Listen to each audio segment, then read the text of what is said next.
The White House just held a press conference about Kilmar Abrego Garcia. It's Wednesday, the 16th, in the afternoon. And it was an act of political theater, was what it was. So they chastised the senator who flew down to try and get him released, or at least get information about his whereabouts. They also revealed some information about him, which, isn't great. It appears as though his wife filed for protective order due to a domestic violence event about 4 years ago.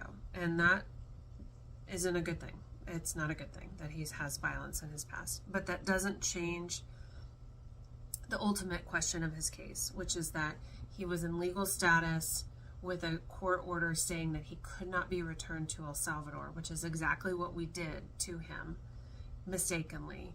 And then when the federal courts ordered that we facilitate his return, the Trump administration refused to do that. All of those things are still true. And the fact that he has a checkered past doesn't actually change the overall question. Another thing they did was invite a mother of a young woman who was murdered by, presumably by an immigrant, in a brutal fashion, to tell the brutal story of her daughter's murder. And I feel for this woman. I'm so sorry that this happened.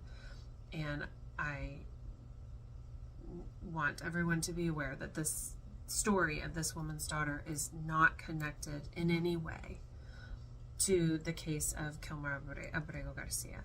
That immigrants commit violent crimes against women at an extremely lower rate than native-born U.S. citizens.